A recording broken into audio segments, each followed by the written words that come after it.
Hey, welcome on board the inaugural flight of Flying South, my new series where I talk about disasters and incidents of aviation. And with today being March 27th, I figured it only makes sense that I start off this new series with the banger of a disaster that occurred on this day in 1977.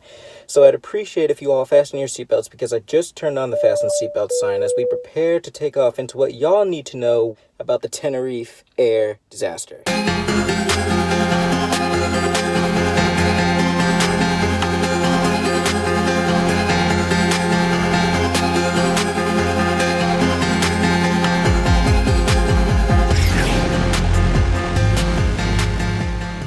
See, you'd think a chain of coincidences wouldn't cause bad luck like this, but man, did 583 people have to find out the hard way and just why it's never good to be in a rush. Because just like me when I rush through my homework and get my answers wrong, they certainly got punished for it.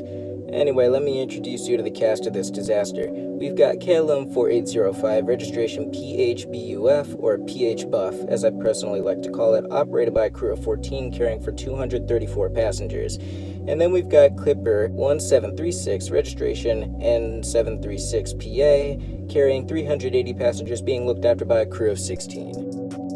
Both aircraft were nearing the island when at 1:15 p.m. a separatist independence movement decided it was a genius idea to plant a bomb inside the terminal.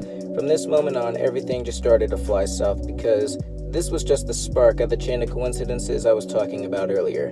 Both planes were then diverted to nearby island Tenerife after the civil aviation authorities had closed down the airport. Tenerife's airport of Los Rodeos was a smaller regional airport not built to accommodate all the diversions from Gran Canaria. This airport only has one runway, one major taxiway, and 4 shorter ones, and all the diverted planes took up so much space, some were stuck using the major taxiway as a makeshift apron, and some of the planes that got to leave sooner were stuck using the runway as their makeshift taxiway, in the process known as backtaxiing or backtracking. In the time they were stuck on the ground, the KLM was able to let off its 234 passengers, one of them being a tour guide named Robina who lived on the island. Try and remember that name, it'll be important later. The Pan Am wasn't so lucky in letting passengers off though, because by the time they got there, no room was left in the sardine can of a terminal. But that didn't really seem to matter because once the bomb threat at Gran Canaria was taken care of, Clipper Victor was ready to get up on out of there, but old KLM was blocking their runway access because they were refueling here instead of doing it at Gran Canaria. This refueling session costed both planes a 35-minute delay, after which the KLM's passengers were brought back, except for a family of 4, delaying them for even more time, but they were eventually found. But you know who wasn't? Miss Tour Guide Robina decided not to reboard the KLM flight because what sense did it make to reboard a flight taking you to a distant island from the one you live on, only to return to the one you live on a day later? After being stuck on the ground, it was go time, and Flight 4805 was instructed by ATC to backtrack down the runway 180 and take off. And not long after KLM was busy backtaxiing, Flight 1736 was told to do the same thing, but instead of 180ing at the end of the runway, would leave the runway at the 3rd exit. Wait a minute, I forgot to mention the most important part here. The airport at Tenerife is situated on a plateau in a mountainous area, meaning it was always prone to the clouds rolling in from the mountains, and I couldn't possibly talk about this accident without mentioning the fog. Before any of our two 747s started doing any taxiing, the fog from the mountains was rolling in on them like a blanket. And just like Chameleon Air, when everyone saw that fog rolling, they were hating. Back to Flight 1736 though, trying to find their exit wasn't anything short of difficult. On top of that, they could barely even see the pavement from the cockpit. When they entered the runway, their visibility went from 500 meters to less than 100 meters in a matter of minutes. So of course they couldn't find the 3rd exit. Also, because, get this, there were no markings or signs to identify exits.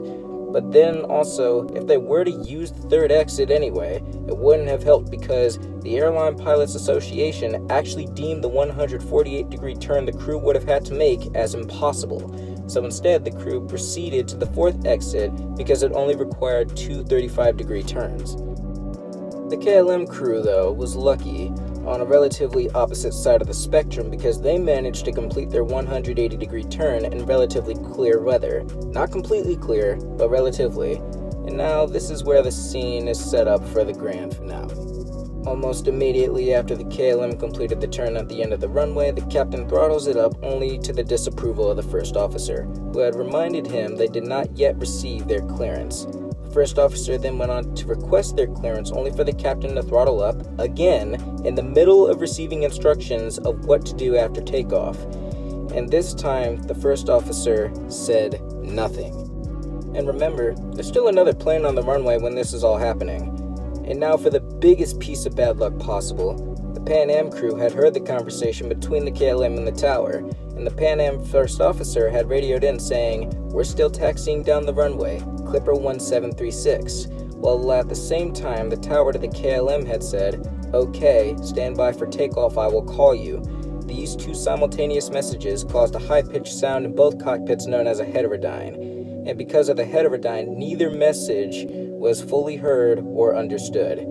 The Pan Am crew had just located the fourth exit to use when at approximately 700 meters away, KLM's landing lights were right in front of them. The Pan Am captain goes full power on all four engines and makes a sharp turn to the left, aiming for the grass to get out of the way as the KLM crew performs an early rotation that resulted in a very, very, very long tail strike. And despite the efforts of both crews, neither was enough. And as a result, moving at 160 miles an hour, KLM 4805 collided with Pan Am 1736. The KLM's nose gear cleared the top of the Pan Am, but its left engine's main gear and the rest of its fuselage ripped straight through the middle of the Pan Am fuselage like a knife. And after the impact, the KLM remained airborne, but without much aircraft left, it went straight into an immediate stall and slammed into the ground, sliding 1,000 feet down the runway. All passengers and crew on board Flight 4805 died in the collision, as did 335 passengers and crew from Flight 1736, leaving 61 survivors to fend for themselves and hope for rescue for hours on the runway. All except for tour guide Robina, the only surviving passenger from the KLM flight, which had decided to stay with her boyfriend on the island. So, moral of this accident, don't rush, because you won't ever know who's gonna pay for it in the end, and love is a lifesaver. But anyway, that's the end of this episode. Thank you for watching, and if you wanted a more in-depth description of this accident, sorry, you came to the wrong place. Go watch a documentary on it. There's plenty out there. And if you want to see more vids from me in this style, let me know by landing on that like button or making the comments section your destination airport.